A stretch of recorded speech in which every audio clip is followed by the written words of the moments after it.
Γεια σας και καλώς ήρθατε και πάλι στο κανάλι μου. Σήμερα σας παρουσιάζουμε το Citroën C3 του 2025 στην έκδοση Plus, μια πολύ έξυπνη επιλογή για όσους θέλουν κάτι παραπάνω από τη βασική έκδοση, χωρίς όμως να ξεφύγουν στην τιμή. Το C3 παραμένει compact και μοντέρνο, διαθέτοντας ταυτόχρονα τη δυναμική στάση και τα χαρακτηριστικά ενός crossover, αλλά η έκδοση Plus προσθέτει μερικές πινελιές που κάνουν τη διαφορά, όπως 17 ριζάντες με όμορφα τάσια, οροφή διαφορετικού χρώματος από το υπόλοιπο αμάξωμα, μπάρες οροφής σε χρώμα μαύρο γυαλιστερό και προστατευτική ποδιά στον προφυλακτήρα εμπρός και πίσω.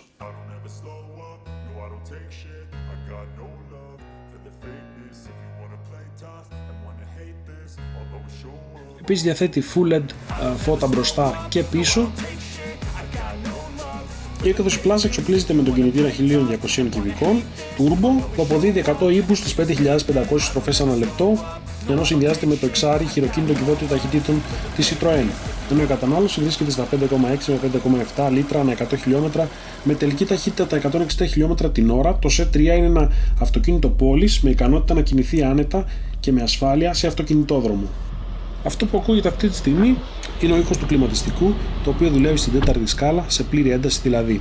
Είναι λίγο θορυβώδες, αλλά πολύ αποτελεσματικό όσον αφορά την ψήξη της καμπίνας. Περιλαμβάνει την οθόνη αφήσης 10,25 ιντσών με Apple CarPlay και Android Auto. Περιλαμβάνει καθρεφτάκι οδηγού και συνοδηγού στα σκίαστρα, ενώ δεν περιλαμβάνει καμία χειρολαβή σε κανέναν από τους επιβάτες. Ενώ περιλαμβάνει ηλεκτρικά θερμαινόμενους και αναδιπλούμενους καθρέφτες, ηλεκτρικά παράθυρα μπροστά, αυτόματη λειτουργία γυαλοκαθαριστήρων, ετικέτες με ευχάριστα μηνύματα, όπως για παράδειγμα Have Fun, και καθίσματα Citroën Advanced Comfort. Τα πίσω καθίσματα είναι αναδιπλούμενα σε διάταξη 60-40 και περιλαμβάνουν φυσικά Isofix για τη στήριξη παιδικών καθισμάτων. Ενώ η πίσω πλευρά των μπροστινών καθισμάτων περιλαμβάνει πρακτικές θήκες για την αποθήκευση αντικειμένων. Στην κεντρική κονσόλα περιλαμβάνονται στο πίσω μέρος δύο θύρες φόρτισης USB τύπου C, στο επάνω μέρος της κονσόλας αντάπτορας 12V, ενώ στο μπροστινό μέρος περιλαμβάνεται επίσης μια θύρα USB τύπου C. Σε αυτή την έκδοση τα πίσω παράθυρα είναι χειροκίνητα, ενώ στην έκδοση Max, η οποία κοστίζει 1000 ευρώ επιπλέον, έχουμε ηλεκτρικά παράθυρα πίσω, κάμερα οπισθοπορίας, αυτόματο κλιματισμό και ζάντες αλουμινίου. Το port package έχει χωρητικότητα 310 λίτρων. Για τους γονείς μπορώ να αναφέρω ότι μεγάλο καρότσι χωράει εφόσον αφαιρέσουμε τις ρόδες, ενώ αν ρίξουμε τα καθίσματα εξαπλώνεται στα 1188 λίτρα. Δεν υπάρχει ρεζέρβα, αλλά kit επιδιόρθωσης του ελαστικού μέχρι να πάμε στο επόμενο βουλκανιζατέρ. Στο πίσω παρμπρίζ έχουμε κάποιες λεπτομέρειες, κάποια σχέδια τα οποία υποδηλώνουν τη γαλλική ταυτότητα του αυτοκινήτου. Το ίδιο υπάρχει φυσικά και στο ντουλαπάκι του συνοδηγού. Βλέπουμε λοιπόν κάποια παλαιότερα μοντέλα της Citroën τα οποία έχουν γράψει ιστορία.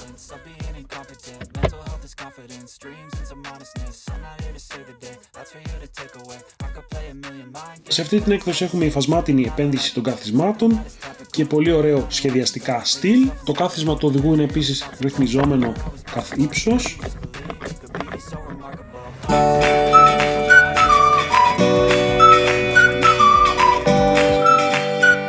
Πάμε να ξεκινήσουμε, αλλά πρώτα απ' όλα επιβάλλεται να συνδέσουμε το κινητό με το infotainment του αυτοκινήτου για να σας δείξω κάποιες επιπρόσθετες λειτουργίες.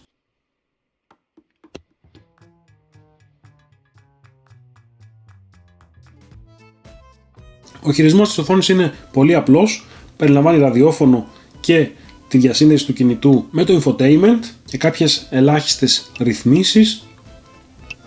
Δεν υπάρχει κάτι άλλο σε αυτή την οθόνη που μπορούμε να δούμε, δεδομένα του αυτοκινήτου όπως στατιστικά στοιχεία για την κίνηση, την κατανάλωση κτλ. Τα βλέπουμε μόνο από την μικρή οθόνη, τη heads-up display. Εδώ έχουμε κάποιες ρυθμίσεις ήχου, ρυθμίσεις ισοσταθμιστή, το ρολόι, την ένταση της φωτεινότητας και κάποιες γλώσσες που μπορούμε να επιλέξουμε για να προβάλλονται πληροφορίες. Ενώ στη δεύτερη οθόνη heads-up display έχουμε όλες τις υπόλοιπες πληροφορίες που χρειαζόμαστε για να χειριστούμε το αυτοκίνητο. Σήμερα θα οδηγήσουμε το Citroën C3 στην έκδοση Plus με τον 1200 turbo κινητήρα, ο οποίος αποδίδει 100 άλογα. Όπως βλέπουμε, η διαφορά του Plus με την έκδοση U, η οποία είναι η βασική, είναι αυτή εδώ η οθόνη όσον αφορά το infotainment και το εσωτερικό. Στην U έκδοση, στη βασική, έχουμε μόνο την οθόνη heads-up display, όπως τη λένε οι Γάλλοι, τη Citroën. Μην περιμένετε μια οθόνη η οποία προβάλλει τις ενδείξεις στο parbrise όπως συνήθως, αλλά μια μικρή οθόνη πολύ κοντά στη βάση του parbrise, όπως τη βλέπουμε εδώ μπροστά, με όλες τις βασικές ενδείξεις, η οποία δεν απαιτεί να χαμηλώσουμε το κεφάλι για να δούμε τον πίνακα οργάνων, τις βασικότερες ενδείξεις μας, απλά να χαμηλώσουμε λίγο το βλέμμα. Επίσης το τιμόνι είναι ανασχεδιασμένο με τεχνητό δέρμα, κομψό, όμορφο, έχει χειριστήρια για την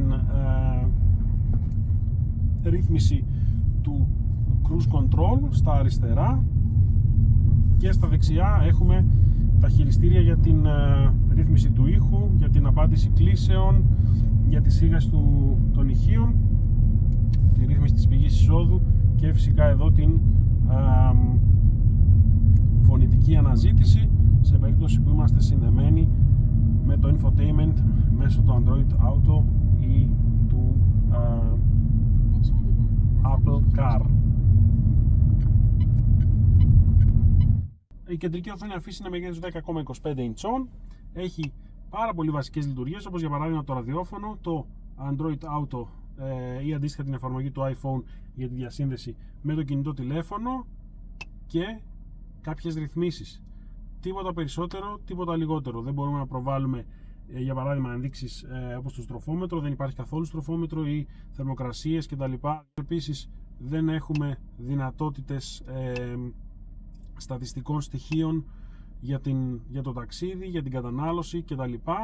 Είναι πάρα πολύ βασικό, σπαρτιάτικο το μενού θα έλεγα, σε αυτή την οθόνη 10,25 ιντσών, και αυτό που το βασικότερο είναι ότι έχουμε σύνδεση με το κινητό.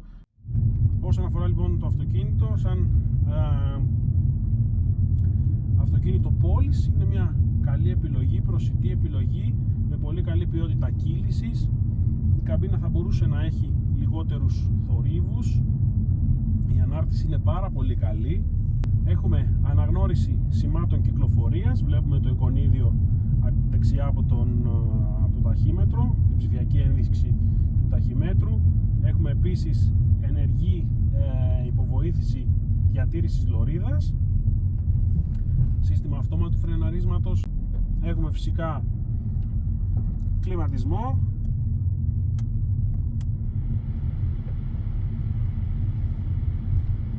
αυτόματους γυαλοκαθαριστήρες, αυτόματη ενεργοποίηση και εναλλαγή σκάλας στα φώτα σε αυτή την έκδοση. Έχουμε επίσης ηλεκτρικά ανοιγόμενους και κλεινόμενους καθρέφτες και θερμαινόμενους, κάθισμα οδηγού ρυθμιζόμενο και σε ύψος, ενώ σε όλα τα μοντέλα της Citroën έχουμε λειτουργία SOS, το οποίο σε περίπτωση ανίκνευσης ατυχήματος ειδοποιεί τις μονάδες διάσωσης, τα διασωστικά συνεργεία, και κλείσει σε περίπτωση βλάβης. Αυτές είναι οι λειτουργίες διασύνδεσης που παρέχει Citroën.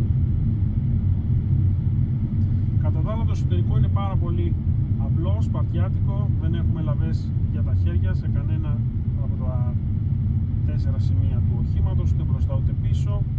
Έχουμε ένα πολύ απλό ταμπλό.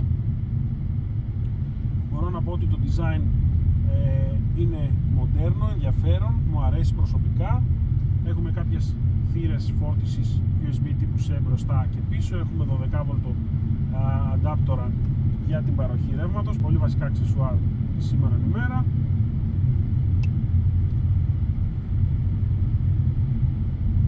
Σε αυτή την έκδοση έχουμε μια καλή αναλογία τιμής και εξοπλισμού.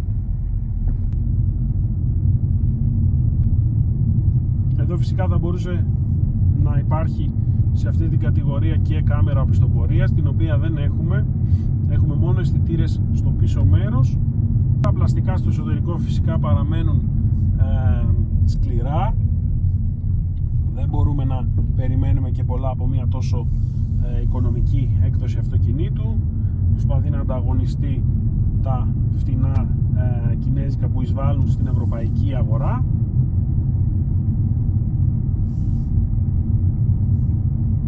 Είναι όμως μια τίμια και αξιόπιστη λύση για αυτούς που δεν θέλουν να δώσουν αρκετά λεφτά, αλλά θέλουν να έχουν κάποια βασικά κομφόρ, κάποια τεχνολογία.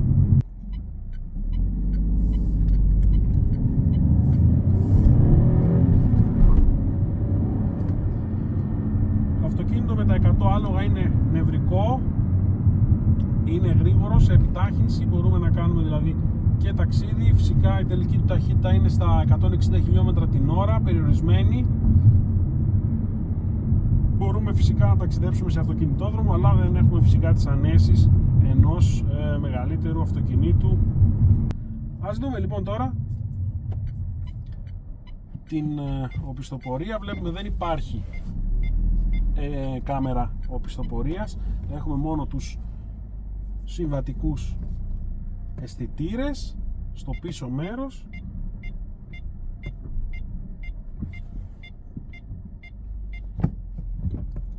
Θα μπορούσε εδώ η έκδοση Plus να έχει και κάμερα οπισθοπορίας. Θεωρώ πως είναι ένα βασικό αξεσουάρ στις μέρες μας. Βοηθάει πάρα πολύ τον οδηγό. Το νέο C3 γεμίζει με 45 λίτρα βενζίνη και μπορεί να κάνει περί τα 600 χιλιόμετρα με νορμάλ οδήγηση και έχει μέση κατανάλωση γύρω στα 5,6 λίτρα ανά 100 χιλιόμετρα. Στην εθνική οδό με 120 χιλιόμετρα είχα μέση κατανάλωση γύρω στα 6 με 6,5 λίτρα ανά 100 χιλιόμετρα. Τιμή πολύ καλή. Όσο αυξάνει φυσικά η ταχύτητα, αυξάνει και η κατανάλωση, αλλά αυξάνουν και οι αεροδυναμικοί θόρυβοι μέσα στην καμπίνα. Στο κοντέρ βλέπουμε 163 χιλιόμετρα την ώρα maximum. Σε επαρχιακούς δρόμους ή ακόμα και στον αυτοκινητόδρομο, τα συστήματα ασφαλείας, όπως για παράδειγμα η αναγνώριση του ορίου ταχύτητας, μας βοηθούν στην ενεργετική ασφάλεια και στην τήρηση των κανόνων οδικής κυκλοφορίας. Το σύστημα ενεργής διατήρησης της λωρίδας κυκλοφορίας βοηθά στην αποφυγή ατυχημάτων καθώς κρατά το αυτοκίνητο στη λωρίδα. Προϋπόθεση εδώ είναι να υπάρχει διαγράμμιση του δρόμου και να μην τυφλώνεται η κάμερα του αυτοκινήτου από έντονο ηλιακό φως, να είναι δηλαδή το σύστημα διαθέσιμο.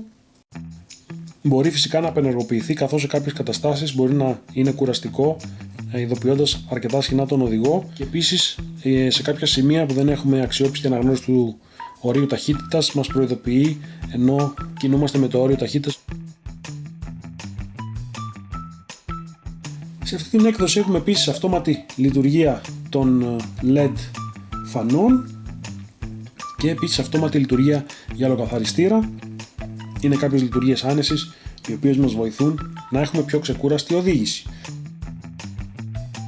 Το μενού και τις δυνατότητες απεικόνησης που έχει η οθόνη Heads Up, όπου έχουμε αρχικά ένδειξη θερμοκρασίας περιβάλλοντος και τον χιλιομετρητή, το οδόμετρο. Η δεύτερη ένδειξη είναι η κατανάλωση του πρώτου ταξιδιού και ενός δεύτερου ταξιδιού η μέση κατανάλωση. Μετά έχουμε την αυτονομία και τη στιγμιαία κατανάλωση σε λίτρα ανά 100 χιλιόμετρα και τέλος έχουμε την ένδειξη θερμοκρασίας του ψυχτικού υγρού του κινητήρα.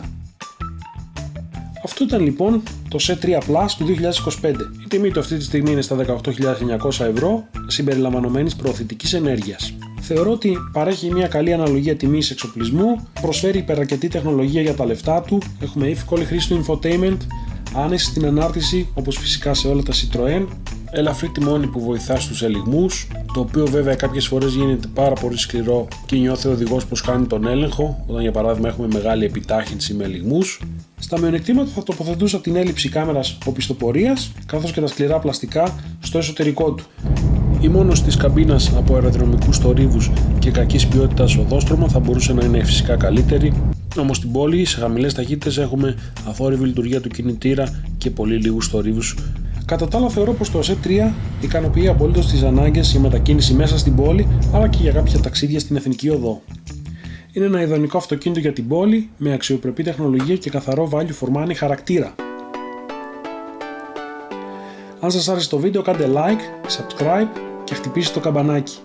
Γράψτε μας στα σχόλια, διαλέγατε την έκδοση Plus, την έκδοση Max ή θα πηγαίνετε κατευθείαν στην ηλεκτρική έκδοση του C3. Ευχαριστώ πάρα πολύ για την παρακολούθηση, είμαι ο Αλέξανδρος και θα τα πούμε σε ένα επόμενο βίντεο. Γεια σας!